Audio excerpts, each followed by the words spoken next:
Electrical estimation and costing, ये 4th semester electrical branch Bihar में polytechnic JEE पढ़ने वाले बच्चों के लिए एक पेपर का पहला यूनिट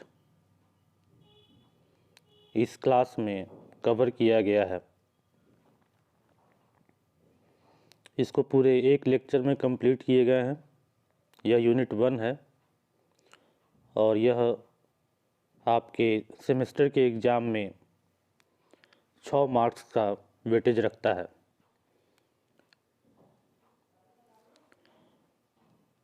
इस वीडियो को मैंने पूरा कंप्लीट आपके सेमेस्टर एग्ज़ाम और आपके नॉलेज, फर्दर कंपटीशन नॉलेज के व्यू को रखते हुए मैंने इस वीडियो को बनाया है।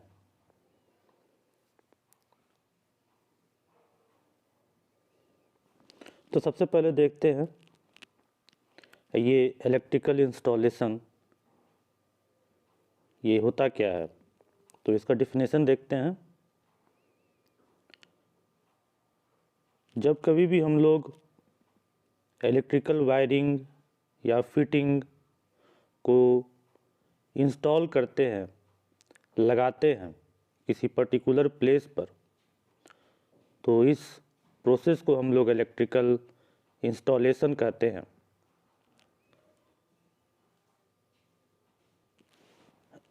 इलेक्ट्रिकल इंस्टॉलेशन के साथ साथ हम लोग एस्टीमेट भी बनाते हैं। इंस्टॉलेशन का मतलब हो गया कि हम लोग किसी सामान को बैठा रहे हैं, नया नया इक्विपमेंट्स वगैरह को हम लोग लगा रहे हैं। इसमें वायर, कंडक्टर, स्विच, मशीन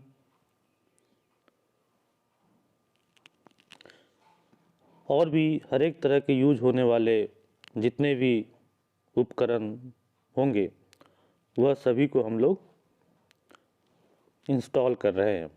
अब इस इंस्टॉलेशन को करने के पीछे हमें जितना खर्च आएगा उसका हिसाब किताब करने को हम लोग एस्टिमेट करना कहते हैं। जैसे अगर कोई नया बिल्डिंग बन रहा हो तो इस बिल्डिंग में कितना वायर लगेगा, कितने स्विच लगेंगे, कितने बल्ब, कितने टीवी, स्क्रीन, एसी वगैरह वगैरह। तो यह एक हम लोग अप्रॉक्सीमेट हिसाब किताब करते हैं कि उस मटेरियल और पूरे काम को करने में कितना खर्च आएगा और कितना वक्त आएगा।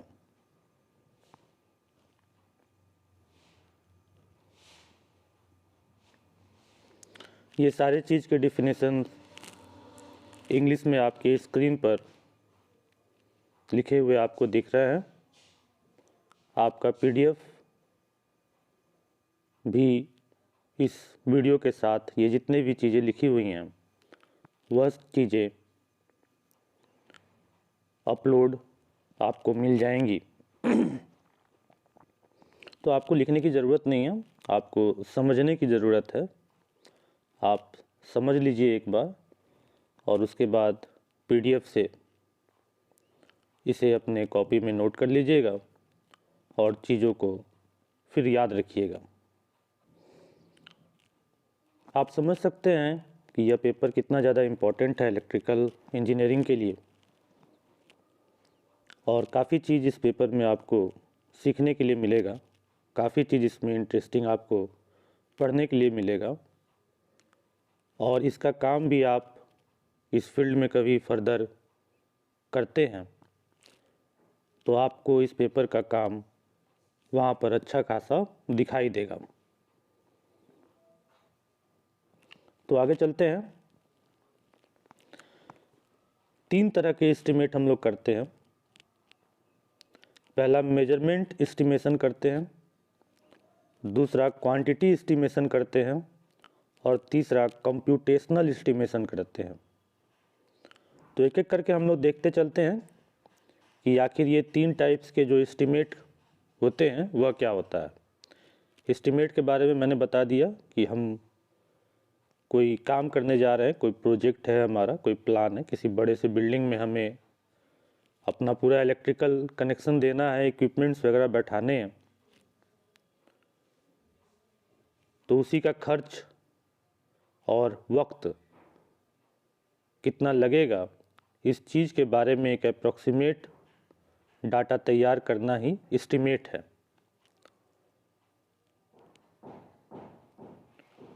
तो 3 तरह के हमारे एस्टिमेट हो गए। मेजरमेंट करेंगे हम लोग कि कितना मीटर का वायर बिछाना है,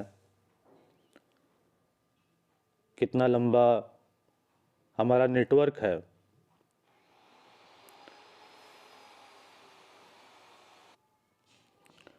क्वांटिटी एस्टिमेशन में हम लोग करेंगे कि कितना बल्ब, कितना वायर, कितना प्लग, कितना स्विच और भी फर्दर मशीनें कितनी लगेंगी।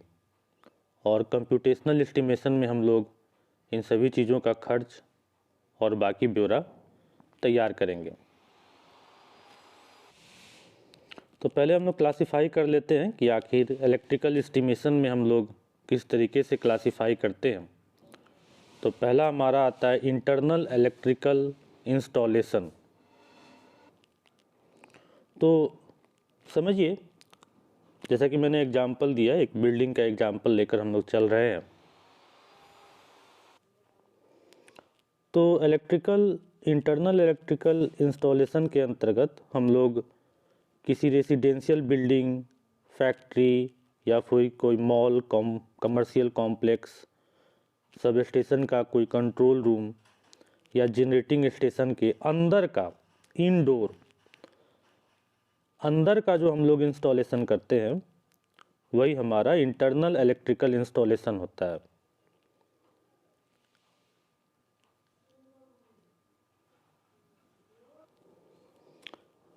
इसमें हम लोग 250 वोल्ट सिंगल फेज सप्लाई के लिए और 415 वोल्ट 3 फेज सप्लाई के लिए हम लोग यह इंस्टॉलेशन तैयार करते हैं। तो इंटरनल इलेक्ट्रिकल इंस्टॉलेशन समझें। अब समझते हैं एक्सटर्नल इलेक्ट्रिकल इंस्टॉलेशन। तो इसमें हम लोग आउटडोर, बाहर का, कमरे के अंदर में हम लोग कर रहे हैं तो वह हमारा इंटरनल हो गया, और यही बिल्डिंग के बाहर का हम लोग कर रहे हैं तो वह हमारा एक्सटर्नल इलेक्ट्रिकल इंस्टॉलेशन हो गया। इसमें हम लोग HV and LV, high voltage and low voltage transmission line को खींच कर लाएंगे, स्ट्रीट लाइटनिंग करेंगे,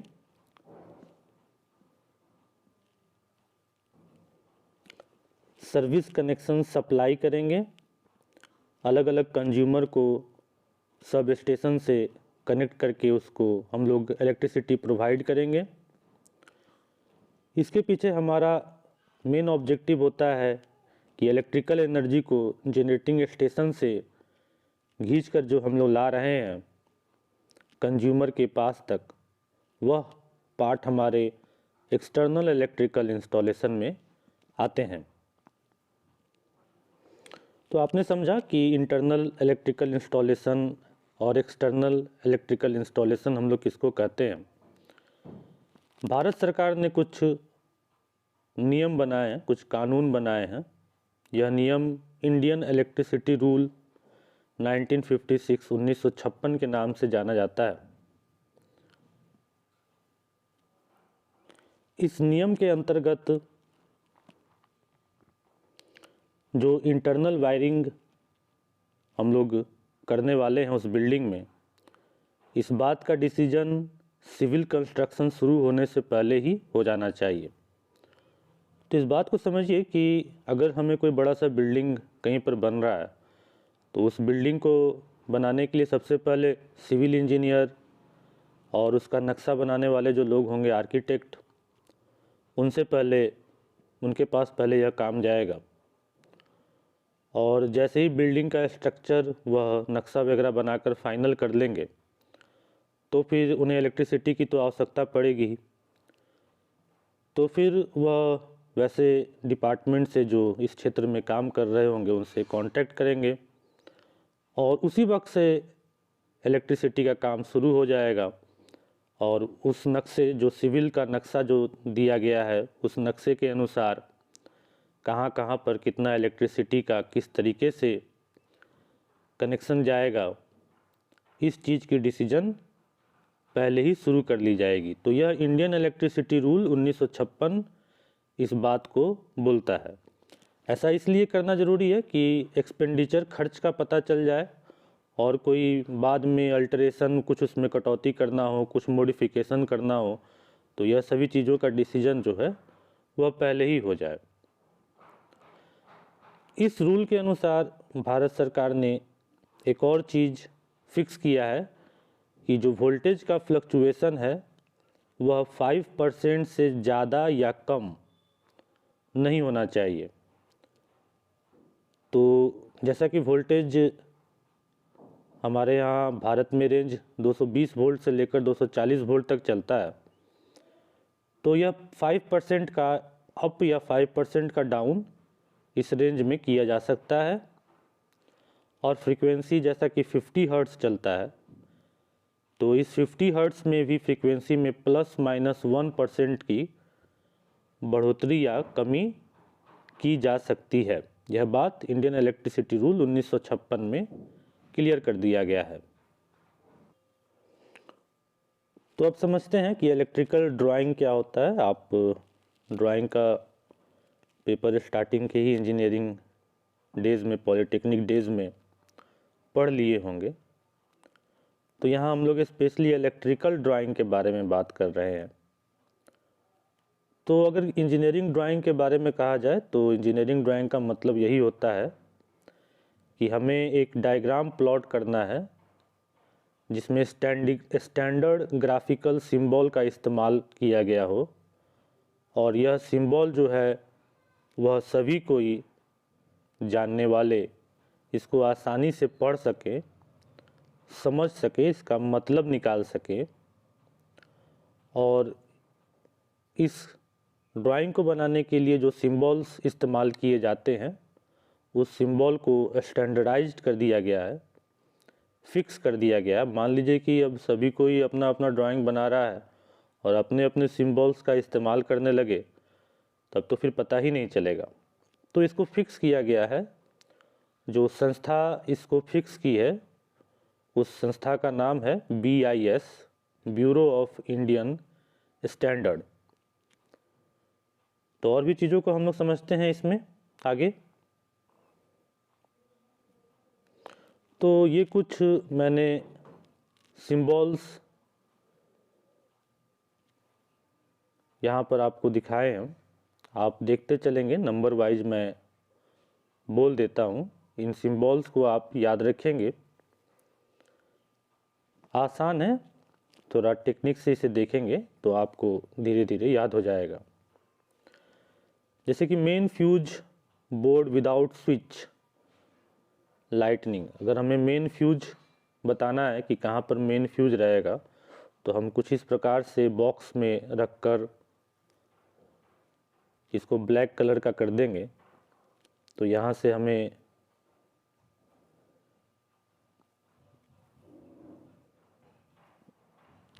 नक्शे में पता चल जाएगा कि हाँ यह हमारा फ्यूज लगा हुआ है जिसमें लाइटनिंग वगैरह नहीं है और इसमें स्विच भी नहीं इस्तेमाल किया गया है।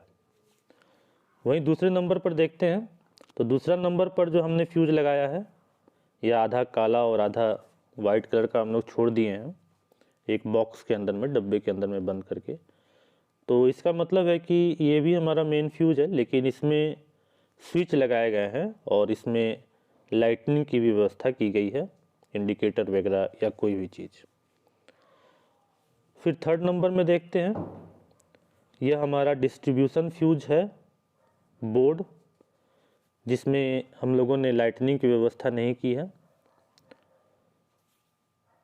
फिर ये देखते हैं, ये हमारा डिस्ट्रीब्यूशन फ्यूज बोर्ड ही है। इसमें हम लोगों ने लाइटनिंग की व्यवस्था की है, स्विच लगाए हैं। फिर ये देखेंगे किस प्रकार से ये डिब्बे में बना हुआ है। ये हमारा मेन फ्यूज बोर्ड है, जिसमें हम लोगों ने स्विच नहीं लगाया है पावर के लिए, कट करने के लिए उसको सीधा ओरिजिनल फ्यूज ही लगा हुआ है। फिर उसके बाद ये हमारा मेन फ्यूज बोर्ड है, जिसमें हम लोगों ने स्विच लगा दिया है पावर कट करने के लिए। फिर ये हमारा डिस्ट्रीब्यूशन फ्यूज बोर्ड है, इसमें हम लोगों ने स्विच का इस्तेमाल नहीं किया है पावर के लिए। फिर इसमें हम लोगों ने डिस्ट्रीब्यूशन फ्यूज बोर्ड ही हम बना रहे हैं, उसी का सिंबल है। इसमें स्विच का इस्तेमाल किया गया है पावर के लिए। और 9 नंबर, यह जनरल वायरिंग, एक केबल को दर्शाने का यह तरीका है। एक ब्लैक लाइन से हम लोगों ने इसको शो किया है। 10 नंबर में देखते हैं, ये हम लोगों ने जो वाल के सरफेस पर वायरिंग किया है, वाल के सरफेस पर जो वायरिंग किया है उसके लिए सिंबल है।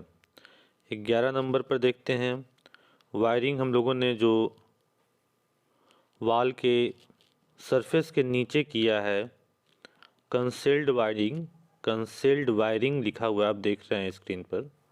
कंसेल्ड का मतलब हो गया छुपा हुआ, तो उसके लिए यह सिंबल हो गया। फिर अगर सरफेस पर हम लोग कंडक्ट वायरिंग किए हैं, कंडक्ट का मतलब हो गया नाली की तरह, जो हम लोग एक वे में जो वायरिंग हम लोग भेजे हुए हैं उसका हो गया कंसेल्ड कंडक्ट वायरिंग, मतलब छुपा हुआ नाली के तौर पर, नाला के तौर पर जो हम लोग वायरिंग लेकर जा रहे हैं एक रास्ते से, उसके लिए यह सिंबल हो गया। 14 नंबर में देखेंगे, वायरिंग गोइंग अपवर्ड, जब नीचे से ऊपर की ओर ले जा रहे हैं हम लोग तो ये सिंबल का इस्तेमाल करेंगे। इस सिंबल से यह पता चल जाएगा कि वायरिंग जो है वह नीचे से सरफेस से ऊपर की ओर हम लोग लेकर जा रहे हैं। 15 नंबर में वायरिंग गोइंग डाउनवर्ड, ये देख रहे हैं आप, बीच में होल में हम लोगों ने ब्लैक कर दिया और नीचे की ओर लकीर खींच दिया है, तो ये हमारा हो गया वायरिंग गोइंग डाउनवर्ड। तो ये हमारा क्या हो रहा है कि जब हम ऊपर से वायर को लेकर नीचे ग्राउंड की ओर लेकर जा रहे हैं तो ये हमारा हो गया वायरिंग गोइंग डाउनवर्ड का सिंबल। देखिए, ये सभी सिंबल का ही इस्तेमाल करके हम लोग नक्शा बनाएंगे, जिसके बारे में मैंने आपसे बात किया है।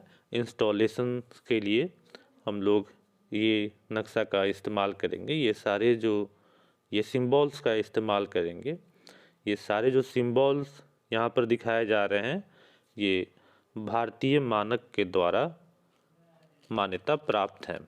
तो ऐसे ही सिंबल यूज करना है कि ये सिंबल आप देंगे तो अगला भी जो इसका स्टडी करने वाला आदमी होगा वो भी जायज़ बात है कि इसी फील्ड का होगा, कोई ऐसा तो नहीं है कि दूसरे फील्ड का या कोई भी व्यक्ति इस नक्शा को देखकर कुछ काम करने का सोचेगा।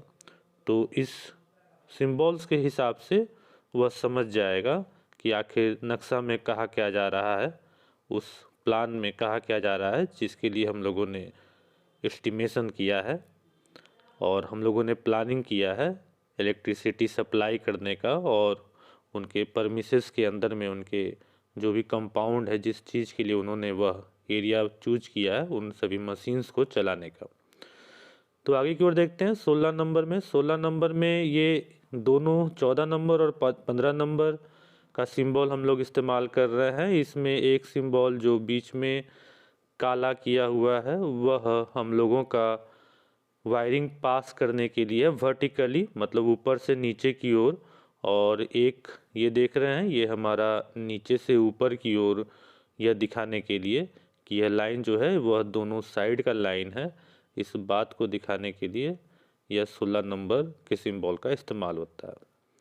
17 नंबर का सिंबल देखेंगे। 17 नंबर में मेक कांटेक्ट, ये एक स्विच की तरह अगर हम लोग देखें तो आप इसमें देखेंगे कि इसमें सर्किट को पाथ को ब्रेक किया गया है।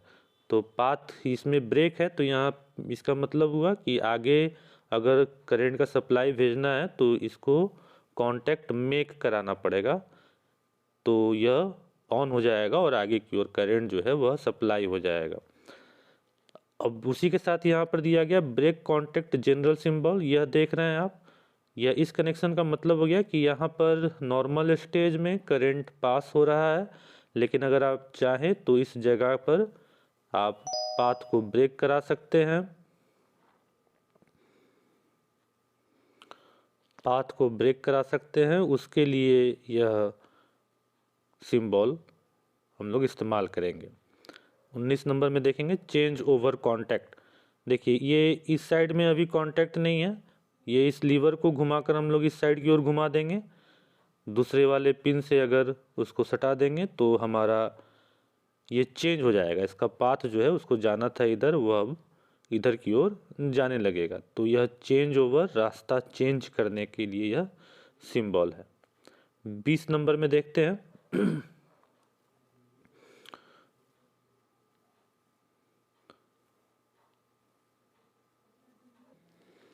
20 नंबर में देखते हैं, ये हमारा टू वे कांटेक्ट है न्यूट्रल के साथ। ये बीच वाला जो रास्ता है वह न्यूट्रल के लिए यह टू वे कांटेक्ट है। जिधर की ओर हम लोगों को ज़रूरत होगा उधर की ओर हम लोग करंट का रास्ता बना देंगे और पास करा देंगे। 21 नंबर में देखेंगे, यह कांटेक्ट है जो कि नॉर्मली ओपन है, ज़रूरत पड़ेगा तो इसको कांटेक्ट को सटा देंगे और पाथ मेक हो जाएगा और करंट फ्लो करने लगेगा। यह कांटेक्ट है नॉर्मली क्लोज्ड के लिए। 22 नंबर में देखेंगे, इसमें अगर ज़रूरत नहीं है तो हम लोग इसको ओपन कर सकते हैं। यह सर्किट ब्रेकर के लिए है। सर्किट ब्रेकर जैसे कि फ्यूज हुआ, रास्ता को ब्रेक करा देना है, कोई फॉल्ट है आगे में, कोई फॉल्ट वगैरह होगा तो यहाँ पर हम लोग इस तरह का सर्किट ब्रेकर डिवाइस अगर दिखाना है आपको अपने नक्शे में तो इस सिंबल का इस्तेमाल करेंगे। 24 नंबर, ये आइसोलेटर एक तरह का सर्किट को क्लोज और मेक करने का ही यह भी एक डिवाइस है, उसके लिए यह सिंबल है। यह वही आइसोलेटर का जो फ्यूज स्विच है उसके लिए यह सिंबल है।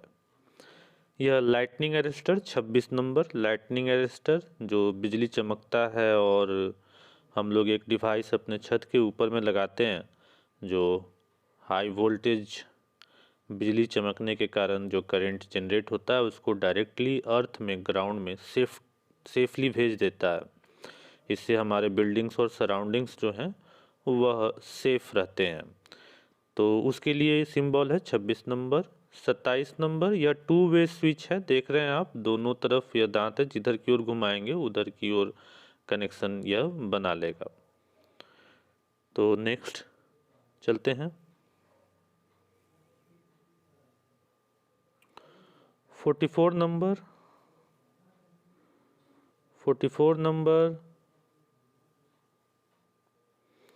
यह लैंप लाइट जो हुआ वह लैंप को हम लोगों ने सीलिंग पर माउंट किया हुआ है, उसके लिए यह सिंबल है। यह हम लोग अपने नक्शे में बताएंगे कि कहाँ कहाँ पर हम लोग सीलिंग पर हम लोग बल्ब लगाने वाले हैं, लैंप लगाने वाले हैं, उसके लिए यह सिंबल का इस्तेमाल करेंगे।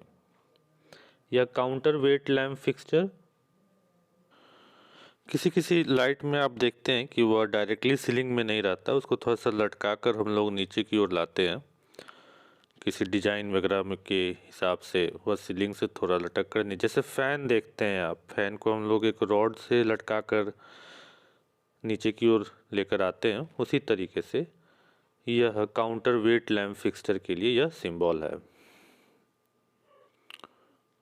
उसी तरह से 46 नंबर, यह चेन लैंप फिक्सचर है, जो झूमर वगैरह चेन बाय चेन के हिसाब से जो लाइटनिंग हम लोग सीलिंग से लगाकर डिजाइन बना सकते हैं, उसके लिए यह डिजाइन है। यह रॉड लैंप फिक्सचर है, ये देख रहे हैं रॉड हम लोग लटकाए हुए हैं ऊपर से छत से, और उसमें हम लोगों ने लाइट नीचे की ओर लगाया है, तो उसके लिए यह सिंबल है 47 नंबर का। 48 नंबर में, 48 नंबर में देखेंगे, यह लैंप फिक्सचर है विथ स्विच, यह ऐसा लैंप है जिसमें हम लोगों ने स्विच लगा कर रखा है। यह lamp connected two variable voltage supply. ये हमारा कुछ इस खास तरह का लैंप है जो कि अलग अलग वोल्टेज के सप्लाई पर लगाया गया है। 50 नंबर देख रहे हैं, ये सिंबल इमरजेंसी लैंप के लिए है, बताने के लिए कि कोई इमरजेंसी का पोजीशन है। ये सिंबल देख रहे हैं, ये पैनिक लैंप है, इमरजेंसी से पहले के लिए कि आप थोड़ा सा सतर्क हो जाइए और इमरजेंसी हो जाए कि मतलब बिल्कुल इस जगह को छोड़कर आप 9-2-11 हो जाइए। ये बल्क हेड फिटिंग के लिए है, अगर कोई भारी चीज़, भारी भरकम चीज़ हम लोग ऊपर में फिट कर रहे हैं तो उसके लिए है। यह मेन स्विच पावर है, मेन स्विच आप समझ सकते हैं, जिसके काट देने से आपके पूरे घर की बिजली कट जाएगी। ये कार्ट्रिज फ्यूज है, फ्यूज आप पढ़ेंगे तो उसमें आप देखेंगे क्या टाइप्स के फ्यूज होते हैं, तो ये कार्ट्रिज फ्यूज हैं।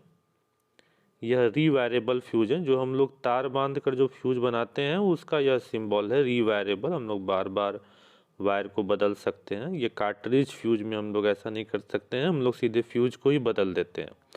इलेक्ट्रॉनिक्स इक्विपमेंट्स में आपको इस तरह के डिजाइन देखने के लिए मिल जाएंगे और उसमें यही कार्ट्रिज फ्यूज का हम लोग इस्तेमाल करते हैं। यह फ्लोरेसेंट ट्यूब का यह चौक है, फ्लोरेसेंट ट्यूब वह काफ़ी इक्विपमेंट्स में इस्तेमाल होता है लाइटनिंग वगैरह के लिए। यह बैटरी का सिंबल, इससे तो आप लोग वाकिफ़ ही हैं। यह इंस्ट्रूमेंट ट्रांसफार्मर सिंगल लाइन में रिप्रेजेंट किया गया है, एक ट्रांसफार्मर का सिंबल है। 59 number neutral link, neutral wire के लिए। 60 नंबर देख रहे हैं, पंखा का यह सिंबल है। 61 नंबर ब्रैकेट फैन, एक अलग टाइप के फैन का सिंबल है जो किसी कवर वगैरह में रहता है, साइड में लगाते हैं हम लोग, घूमता है वगैरह। 62 नंबर एग्जॉस्ट फैन, अंदर के धुआं वगैरह को बाहर निकालने के लिए। 63 नंबर यह रेगुलेटर, जो हम लोग फैन का स्पीड बढ़ाते हैं और कम करते हैं, उसके लिए सिंबल है। यह एक storage type electric water heating device के लिए यह सिंबल है। यह बेल घंटी के लिए। यह बजर, वही बजर बेल हो गया, एक हम दबाते हैं और एक बजर हो गया जिसमें से साउंड निकलता है, उसी के पार्ट्स हैं। यह सायरन के लिए सिंबल है। यह हॉर्न और हुटर के लिए सिंबल है। यह सॉकेट लगा हुआ है 1 एम्पेयर का, ये सॉकेट 15 एम्पेयर के लिए सिंबल है। यह सॉकेट 5 एम्पेयर का स्विच के साथ के लिए सिंबल है। 72 नंबर यह सॉकेट 15 एम्पेयर का स्विच के साथ का सिंबल है। यह इंटरलॉकिंग स्विच है और सॉकेट 5 एम्पेयर का। यह वाटर टाइट लाइट फिटिंग है, इस लाइट के अंदर में पानी वगैरह नहीं जाएगा, बिल्कुल टाइट इसको किया गया है। यह बटन लैंप होल्डर है, जो कि वाल वगैरह पर हम लोग लगाते हैं, इसमें बटन लटका हुआ है ऑन ऑफ करने के लिए, सुविधा के लिए। 76 नंबर प्रोजेक्टर के लिए है, प्रोजेक्टर जिससे हम लोग किसी पर्दा पर पिक्चर को डालकर किसी चीज़ को दिखाते हैं, उसके लिए सिंबल है। यह स्पॉटलाइट के लिए है, कहीं पर हमको स्पेशली लाइट फोकस करना है उसके लिए है। यह फ्लड लाइट के लिए है, चारों तरफ लाइट बिखरेगा वैसे लाइट के लिए है। यह फ्लोरेसेंट लैंप के लिए है। 80 number general electric appliances. 81 number heater. 82 number indicator. 83 number energy meter लगा हुआ है, यह सिंबल देख रहे हैं आप। 84 नंबर यह मेन स्विच लाइटनिंग के लिए। 85 नंबर यह control board public address system मतलब एड्रेस सिस्टम मतलब पता बताने के लिए, किसी चीज़ को बताने के लिए। जैसे शादी ब्याह में ही आप देखते हैं लिखा हुआ रहता है शुभ विवाह, तो वैसे चीज़ों के लिए दिखाने के लिए यह एक कंट्रोल बोर्ड है, उसका सिंबल है। यह सिंक्रोनस क्लॉक आउटलेट का सिंबल है। यह इम्पल्स क्लॉक आउटलेट का सिंबल है। यह मास्टर क्लॉक आउटलेट का सिंबल है। यहाँ पर क्लॉक बोला जा रहा है, इसका मतलब ऐसा नहीं है कि क्लॉक जो है वो केवल इलेक्ट्रॉनिक्स या इलेक्ट्रिकल डिवाइस के अनुसार भी हो सकता है, और इसको हम लोग पहले से प्लान करके, चूँकि घड़ी भी जो है वह पावर सप्लाई से ही चलता है, तो इसके लिए भी हम लोग स्पेशली मैकेनिज्म तैयार करके एक स्पेशल टाइप का घड़ी प्लान करके इलेक्ट्रिकल सप्लाई के साथ जोड़कर हम लोग बना सकते हैं, उसके लिए यह सिंबल है। 89 नंबर, यह मैन्युअली ऑपरेटेड फायर अलार्म है। मतलब अगर आग वगैरह लगता है तो यह किसी के पास एक रहेगा इसका स्विच, वह दबा देगा तो मैनुअली हो गया। तो वैसे फायर अलार्म के लिए यह सिंबल है। यह ऑटोमेटिक फायर डिटेक्टर स्विच है। यह ऑटोमेटिक आग का पता लगा लेगा और इन्फॉर्मेशन दे देगा कि कोई दिक्कत है। यह बेल कनेक्ट किया गया है फायर डिटेक्टर के साथ। ये फायर इंडिकेटर का सिंबल है। ये अर्थ पॉइंट का सिंबल है। डीसी के लिए सिंपल लाइन से ही हम लोग दिखा सकते हैं कि डीसी सप्लाई का यहाँ से लेकर जा रहे हैं। एसी सप्लाई भेज रहे हैं तो इसके लिए सिंबल। यह सॉकेट आउटलेट है टेलीकम्युनिकेशन के लिए, फ़ोन वगैरह के लिए या फिर ब्रॉडबैंड कनेक्शन के लिए। यह एरियल कोई एंटीना वगैरह के लिए सिंबल है। यह लाउड स्पीकर के लिए सिंबल हो गया। यह कोई एम्पलीफाइंग इक्विपमेंट के लिए है, और यह टेलीविज़न सेट हम लोग जो लगाने वाले हैं उसके लिए सिंबल है। तो आपने देखा काफ़ी सारे सिंबल्स। अब हम लोग अपने ड्राइंग को क्लासिफाई कर लेते हैं। हमारा ड्राइंग जो है वह भी कुछ पार्ट में क्लासिफाई किया गया है, बेसिकली पाइप डायग्राम और वायरिंग डायग्राम में। तो पाइप डायग्राम में हमारा मतलब हो गया कि हम लोग जिस रास्ते से अपने कंडक्टर को ले जाने वाले हैं, वायर को ले जाने वाले हैं, उसका हम लोग क्या क्या काम करेंगे, किधर से लेकर जाएंगे, उसका डायग्राम हम लोग इसमें दिखाएंगे। किस रास्ते से, किस रूट से जाएगा, किस साइज का पाइप होगा, और लोकेशन जंक्शन बॉक्स का कहाँ पर होगा, इस चीज़ के लिए जो हम लोग डायग्राम बनाएंगे उस डायग्राम को हम लोग पाइप डायग्राम कहेंगे। वायरिंग डायग्राम तो इंडियन स्टैंडर्ड 2042 पार्ट 1 के अनुसार 1962 के अनुसार जो हम लोग वायरिंग डायग्राम बनाएंगे वह गाइड करना चाहिए एग्जीक्यूशन के लिए, मतलब जब हम किसी चीज़ को बनाने जा रहे हैं उस वक्त के लिए, और फिर फर्दर चेक करने के लिए इंटरनल और एक्सटर्नल बोथ कनेक्ट हम लोगों ने जो इंस्टॉल किया है, जो इंस्टॉलेशन का पार्ट है, उन सभी को दिखाने के लिए। ड्राइंग जो हम लोग बनाते हैं वह कभी कभी अलग अलग पार्ट्स और अलग अलग एसेसरीज जो हम लोगों ने लगाए हैं उसके टर्मिनल ब्लॉक और उन सभी पार्ट्स के बीच में जो वायरिंग किया गया है उसके बारे में भी यह वायरिंग डायग्राम बताता है। यह डिफिनेशन जो है वह 1962 IS 2042 पार्ट 1 इंडियन स्टैंडर्ड के अनुसार यह डिफिनेशन दिया गया है।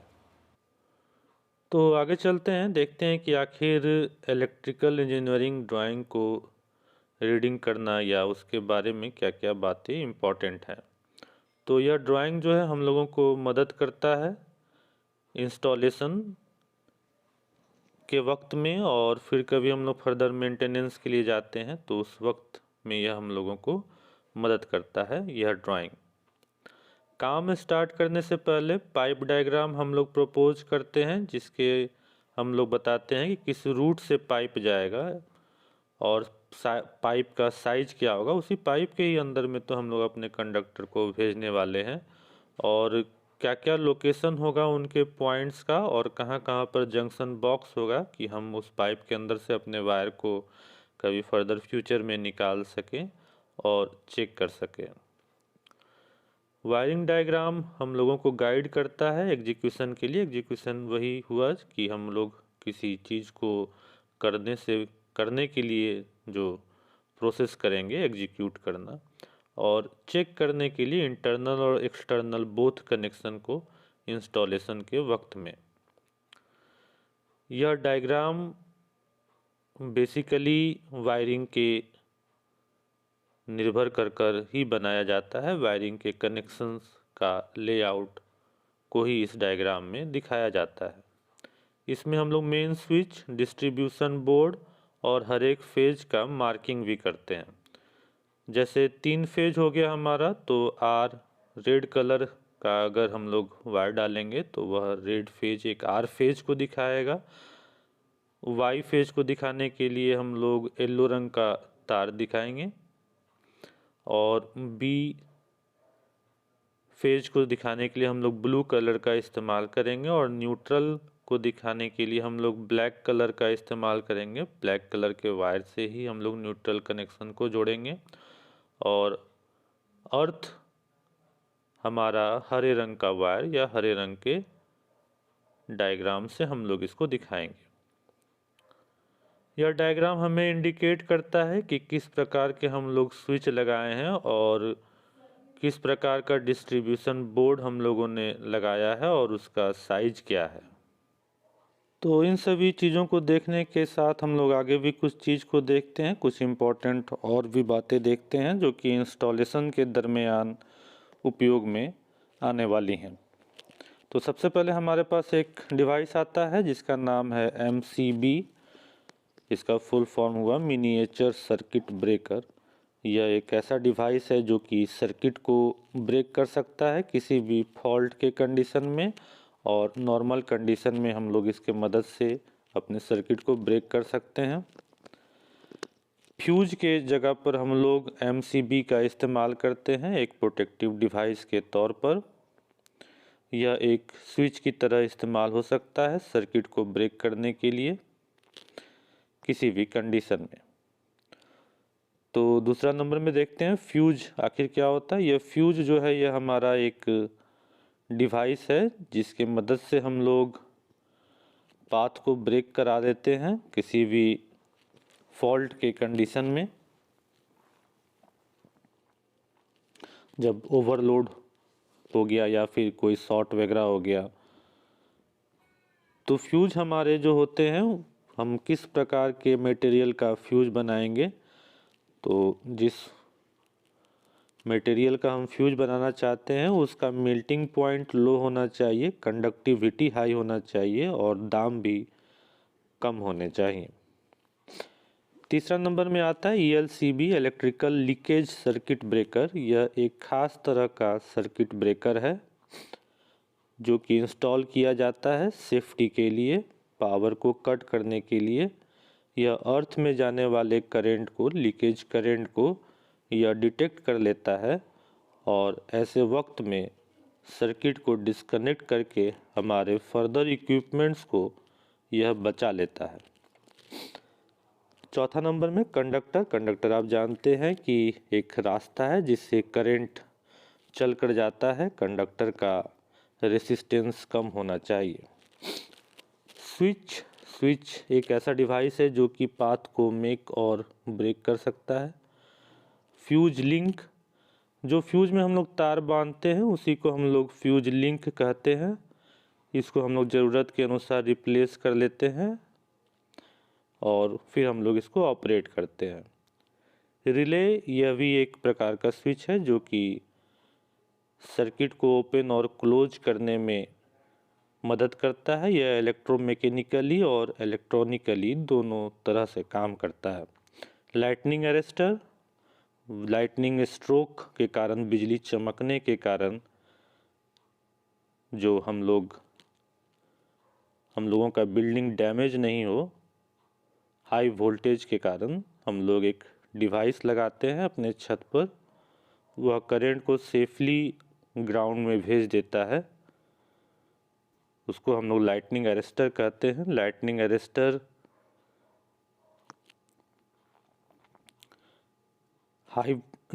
अरेस्टर का लो रेसिस्टेंस होना चाहिए। ऐसे मटेरियल्स का हम लोग बनाएंगे जो कि हाई वोल्टेज में लो रेसिस्टेंस दिखाए और जब लो वोल्टेज हो तो हाई रेसिस्टेंस दिखाए।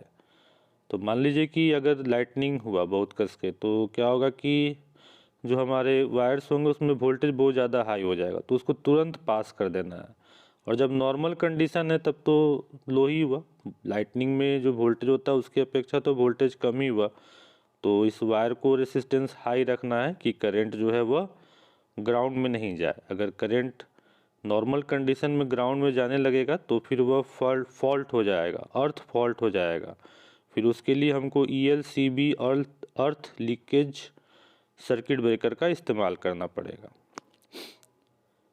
एसेसरीज, तो एसेसरीज कोई भी डिवाइस हो गया जिसको हम लोग अपने वायरिंग में इस्तेमाल कर रहे हैं, इलेक्ट्रिकल एप्लियंसेस जिसको हम लोग इंस्टॉल कर रहे हैं, जैसे कि सीलिंग रोज, प्लग, सॉकेट आउटलेट ETC, ये सभी हमारे एसेसरीज हो गए हैं। और भी सारे एसेसरीज हो सकते हैं। सर्किट, यह एक ऐसा अरेंजमेंट है कंडक्टर का जिसमें हम लोग इलेक्ट्रिकल apparatus को लगा कर रखते हैं और क्लोज पाथ में इसको हम लोग इसके लिए क्लोज पाथ बना देते हैं कि करंट का फ्लो हो सके। अर्थिंग, तो यह हमारा एक metal body non current carrying material है जो कि हम लोग इंस्टॉल करते हैं, अपने ज़मीन से हम लोग कनेक्ट कर देते हैं अर्थ से, सॉलिड मास ऑफ अर्थ से। ओपन सर्किट, ओपन सर्किट का मतलब क्या होता है? ओपन सर्किट का मतलब हो गया कि जो पाथ है उसका रेसिस्टेंस इन्फिनाइट हो गया, अनंत हो गया। तो रेसिस्टेंस अनंत हो जाएगा तो करंट नहीं फ्लो कर पाएगा, तो उसी को हम लोग ओपन सर्किट कहते हैं। शॉर्ट सर्किट, शॉर्ट सर्किट का मतलब हो गया कि जो पाथ है उसका रेसिस्टेंस हम लोगों ने जीरो कर दिया, तो एबनॉर्मल करंट फ्लो होने लगेगा, तो उसको हम लोग शॉर्ट सर्किट कहेंगे। फॉल्ट, फॉल्ट हमारा एक एबनॉर्मल कंडीशन है जिसमें हमारा करंट का फ्लो डाइवर्ट हो जाता है, अपने मुख्य पाथ से हटकर कुछ और रूप बना लेता है, जैसे कि अर्थ फॉल्ट हुआ, शॉर्ट सर्किट हुआ, ओवर वोल्टेज हुआ, ETC। तो आपने इन सभी चीज़ों को देखा। अब हम लोग कुछ IE रूल्स देखते हैं जो भारत सरकार के द्वारा जो नियम बनाए गए हैं एस्टिमेशन के लिए, एस्टिमेशन एंड कॉस्टिंग, एस्टिमेशन के लिए नहीं, इंस्टॉलेशन के लिए जो भारत सरकार ने जो भी रूल्स दिए हैं अपने इलेक्ट्रिकल काम करने के लिए, जो दिशा निर्देश दिए हैं, उस रूल्स के बारे में यहाँ पर कुछ डिस्क्राइब मैं कर रहा हूँ। तो रूल नंबर 29, इसमें कंस्ट्रक्शन, इंस्टॉलेशन, प्रोटेक्शन, ऑपरेशन और मेंटेनेंस, इलेक्ट्रिकल सप्लाई और उनके ऑपरेटर्स के बारे में ISI स्पेसिफिकेशन के बारे में डिटेल में रूल नंबर 29 में बताया गया है। रूल नंबर 30 जो है यह सर्विस लाइन और ऑपरेटर्स कंज्यूमर के परमिसेस में वह किस किस तरह का चीज़ें यूज कर सकता है और सेफ्टी मेजर्स को भी लेते हुए उसके अधिकार के बारे में रूल नंबर 30 में बताया गया है। रूल नंबर 31 में यह बात बताया गया है कि कंज्यूमर के परमिसेस उसके क्षेत्र में ही जहां पर उसने इलेक्ट्रिकल इंस्टॉलेशन कराया है वहीं पर उसको अपने करंट को कट करने की सुविधा दी जाए।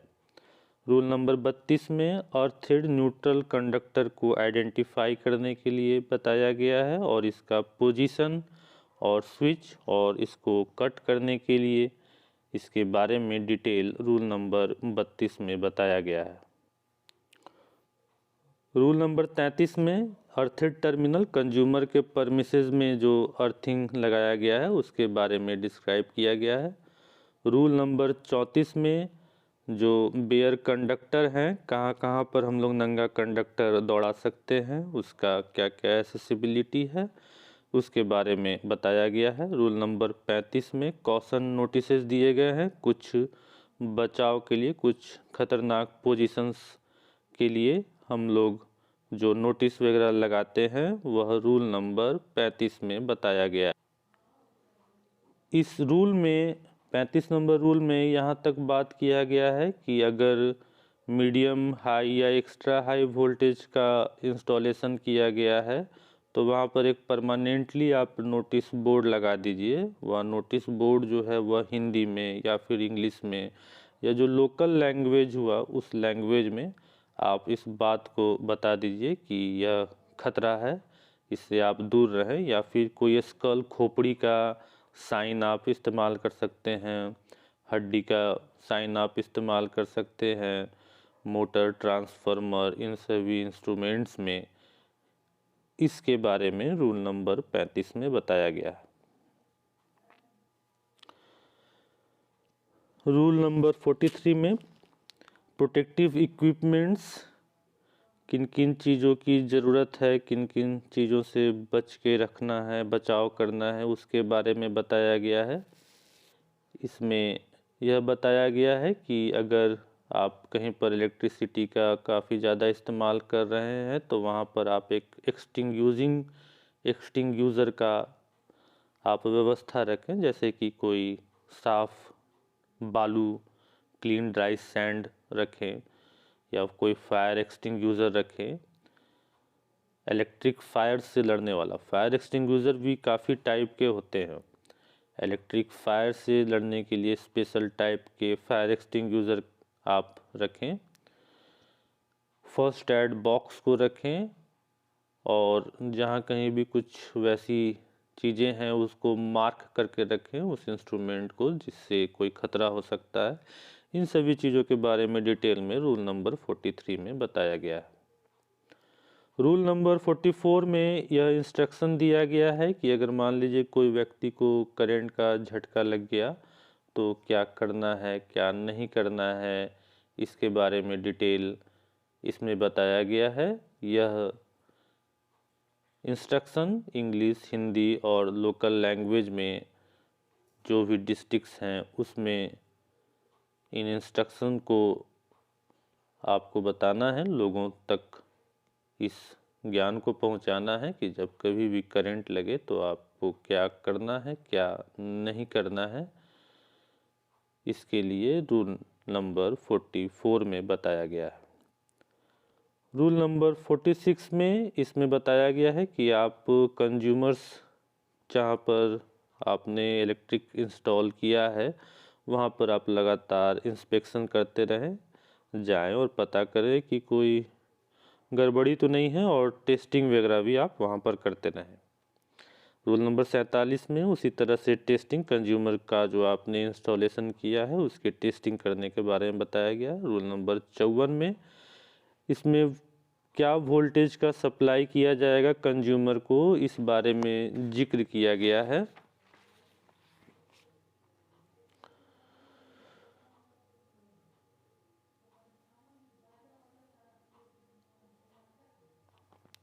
इसी रूल में बोला गया है कि 5% से ज़्यादा वोल्टेज का फ्लक्चुएशन नहीं होना चाहिए, लो या हाई नहीं होना चाहिए, जो रेंज हम इलेक्ट्रिसिटी का सप्लाई कर रहे हैं। तो कितना नंबर हमारा हो गया? 54 नंबर हो गया। 55 नंबर, रूल नंबर 55 में फ्रीक्वेंसी को लेकर बताया गया है कि फ्रीक्वेंसी जो हम 50 हर्ट्ज का सप्लाई कर रहे हैं उसमें ±1% के आसपास ही आप कमी या ज़्यादा कर सकते हैं, उससे ज़्यादा आप नहीं कर सकते हैं। रूल नंबर 56 में मीटर को सील कर देना है और मीटर को बनाने के लिए उसके लिए स्पेशल कटआउट रखना है। रूल नंबर 91 में सेफ्टी एंड प्रोटेक्टिव डिवाइस के बारे में बताया गया है। तो यहाँ पर यूनिट नंबर 1 समाप्त हो जाता है। इस यूनिट में आपने काफ़ी चीज़ों को सीखा। आपके एग्ज़ाम में क्वेश्चन कुछ इस प्रकार से पूछे जा सकते हैं कि आप बताएं कि इलेक्ट्रिकल इंस्टॉलेशन को किस तरीके से क्लासिफाई किया जाए, इलेक्ट्रिकल इंस्टॉलेशन के लिए क्या क्या जनरल रिक्वायरमेंट है। फिर आपसे कुछ चीज़ों का सिंबल भी पूछा जा सकता है, जैसे कि 2 वे स्विच का सिंबल बताएं। ये जो मैं क्वेश्चन आपको बोल रहा हूँ, इन सभी क्वेश्चन को आप नोट करके असाइनमेंट बनाकर असाइनमेंट सेक्शन में अपलोड करेंगे तो मैं देख भी लूँगा। 2 वे स्विच का आपको सिंबल बनाना है, सॉकेट आउटलेट 15 एम्पियर के लिए सिंबल बनाना है, रिवायरेबल फ्यूज के लिए सिंबल बनाना है और अर्थिंग के लिए सिंबल बनाना है। तो इस तरह के क्वेश्चंस आपको देखने के लिए एग्ज़ाम में मिल सकते हैं। फिर पाइप डायग्राम की क्या ज़रूरत है, रिले क्या होता है, एसेसरीज क्या होगा, सर्किट, अर्थिंग, फॉल्ट, इसके बारे में आपको बताने के लिए एग्ज़ाम में क्वेश्चन पूछे जा सकते हैं। फिर कुछ रूल, जैसे कि रूल नंबर 29, 30, 47 और भी जो इम्पोर्टेंट रूल्स आपको लगते हैं, उस रूल से भी क्वेश्चन आपसे पूछे जा सकते हैं। तो ये यूनिट 1 यहीं पर समाप्त होता है। फिर हम लोग नेक्स्ट वीडियो में किसी फर्दर यूनिट को लेकर आएंगे, नेक्स्ट यूनिट लेकर आएंगे। किसी भी तरह का डाउट हो तो आप मुझे फ़ोन कर सकते हैं, या फिर ये वीडियो आप जिस माध्यम से देख रहे हैं उस माध्यम से आप मुझसे अपने डाउट रख सकते हैं। सो इसको यहीं तक रहने देते हैं। So thanks.